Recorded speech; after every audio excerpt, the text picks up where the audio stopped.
अपने विचारों पर ध्यान दो, क्योंकि वह तुम्हारे शब्द बनेंगे। अपने शब्दों पर ध्यान दो, क्योंकि वह तुम्हारे कर्म बनेंगे। अपने कर्मों पर ध्यान दो, क्योंकि वह तुम स्वयं बनोगे।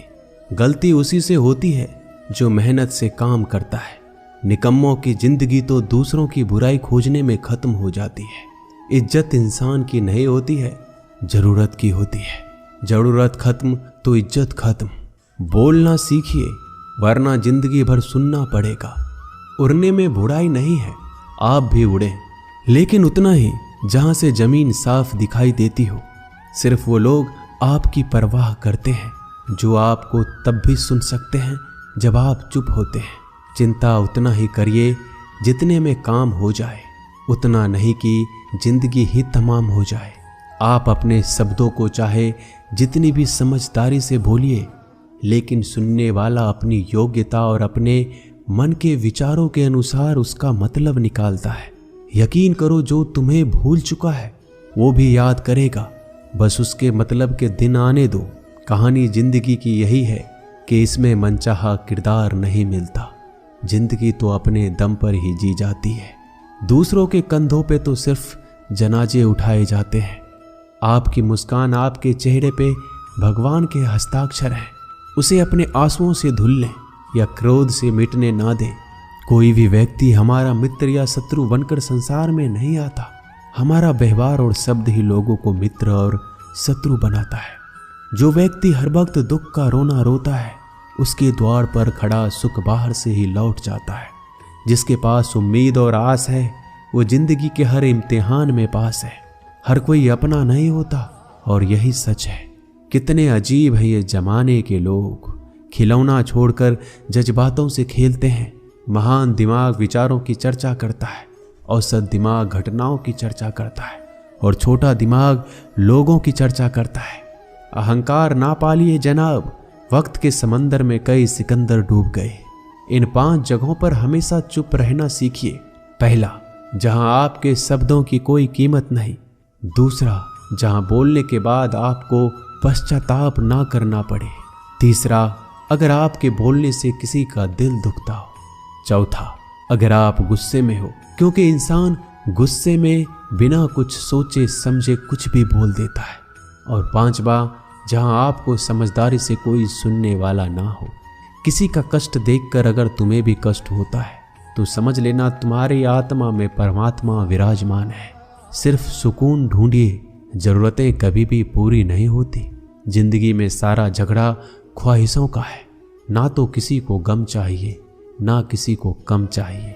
जिसके इरादे हमेशा साफ होते हैं, कई बार लोग उसी के खिलाफ होते हैं। जो तुमसे तंग आ जाए उसे छोड़ दो, क्योंकि बोझ बन जाने से याद बनना बेहतर है। झूठ की खरीदारी ज्यादा दिन तक नहीं टिकती। सच एक ही सही अंत तक साथ देता है। किसी इंसान के आज को देखकर उसके भविष्य का मजाक मत उड़ाओ, क्योंकि इस समय में इतनी शक्ति है कि वो कोयले को भी धीरे धीरे हीरे में बदल देता है। समय जब फैसला करता है तो गवाहों की जरूरत नहीं पड़ती। इंसान का काम तमाम करने वाला शब्द है। कल करूँगा, ना तो अधिक बोलना अच्छा है, ना ही जरूरत से ज़्यादा चुप रहना। जैसे बहुत अधिक वर्षा होना भी अच्छी बात नहीं है, और बहुत अधिक धूप भी अच्छी नहीं होती। विचार कीजिए, हमारा जन्म हमारी मर्जी से नहीं होता, ना हमारा मरण हमारी मर्जी से होता है। इस जन्म मरण के बीच में होने वाली सारी व्यवस्था हमारी मर्जी से कैसे हो सकती है। जिंदगी में हर मौके का फायदा उठाओ, पर किसी के मजबूरी का नहीं। अगर जिंदगी मौका देती है तो धोखा भी देती है। जिंदगी की सबसे अच्छी दवा है जिम्मेदारी। एक बार पी लीजिए साहब, जिंदगी भर थकने नहीं देगी। जीवन में प्रयास सदैव कीजिए। लक्ष्य मिले या अनुभव, दोनों ही अमूल्य है। जिंदगी में तकलीफें तो हवा के झोंकों सी होती है, जो आती है और चली जाती है, पर ये जब जब आती है तो सभी के नकाब उतार कर जाती है। जो आपने सोचा है जरूरी नहीं कि वो मिल जाए, मगर जो भगवान ने सोचा है वो आपको जरूर मिलेगा। इंसान कर्म करने में अपनी मनमानी कर सकता है, मगर फल भोगने में अपना वो होता है जिसके साथ बातें खुलकर की जा सके, ना कि संभल कर। मनुष्य अहंकार और गलतफहमी के कारण महत्वपूर्ण चीज़ों से दूर रहता है। गलतफहमियां सच नहीं बताती और अहंकार सत्य को देखने नहीं देता। अगर आपके साथ जिंदगी खेल रही है तो आप निश्चित ही एक बेहतरीन खिलाड़ी होंगे। जिंदगी का काम है ठोकर मारना, बिखरना है या निखरना है ये तो आप पर निर्भर करता है।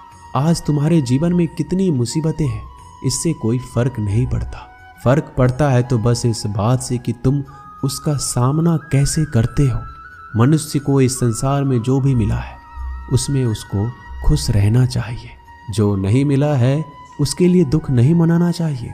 इंसान ने जितना उसके लिए सोचा है भगवान ने उसके लिए उससे ज्यादा सोच कर रखा है। इसलिए कभी भी किसी चीज के बारे में चिंता मत करो। प्रभु श्री राम ने घर में विरोध सहा है, कान्हा ने भी समाज में बहुत सहा है और यह आपके साथ भी होगा। पर अगर इससे आप ऊपर उठोगे तो ही कुछ नाम बनेगा। दूसरों पर निर्भर रहने वाले लोग कभी खुश नहीं रह पाते। इसलिए इस लायक बनिए कि आपकी इच्छाओं का आप स्वयं पूरा कर सके। एक गांव में आग लग गई। आग बढ़ती जा रही थी। गांव वाले अपनी जान बचाने हेतु इधर उधर भाग रहे थे। एक चिड़िया ने इस दृश्य को देखा और अपनी चोंच में पानी भरकर आग बुझाने का प्रयास करने लगा। वो बार बार अपनी चोंच में पानी लाती और आग पर डालती। जब गांव वाले ने चिड़िया को आग पर पानी डालते देखा तो उनमें भी जोश आ गया और बोला, अगर ये चिड़िया प्रयास कर रही है तो हम क्यों नहीं कर सकते। सबने प्रयास किया और आग बुझ गई। ये सब एक कौवा देख रहा था। उसने चिड़िया से कहा कि तेरे पानी डालने से कुछ होना तो था नहीं, फिर ये क्यों कर रही थी। चिड़िया ने कहा, मेरे पानी डालने से कुछ हुआ या नहीं हुआ, लेकिन मुझे गर्व है कि जब इस आग की बात होगी तो मेरी गिनती आग बुझाने वालों में होगी, तेरी तरह तमाशा देखने वालों में नहीं। एक बार एक किसान अपने खेत में काम कर रहा था। खेत में काम करते करते किसान की घड़ी खो गई। कुछ साल पहले ये घड़ी किसान को उसके पिताजी ने दी थी, इसलिए वो घड़ी उस किसान के लिए बहुत कीमती थी। अब किसान सब काम छोड़कर घड़ी ढूंढने लगा, लेकिन बहुत देर होने के बाद भी वो घड़ी नहीं मिली।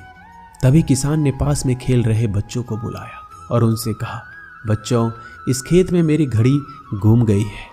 मैं बहुत देर से घड़ी ढूंढ रहा हूँ। तुम में से जो मेरी घड़ी ढूंढने में मदद करेगा मैं उसे एक इनाम दूंगा। इनाम के उत्साह में सब बच्चे उस घड़ी को ढूंढने में लग गए, लेकिन इतने बड़े खेत में छोटी सी घड़ी ढूंढना बहुत ही मुश्किल काम था। कुछ घंटों बाद सब बच्चे जाने लगे। किसान ने भी अपनी उम्मीद छोड़ दी।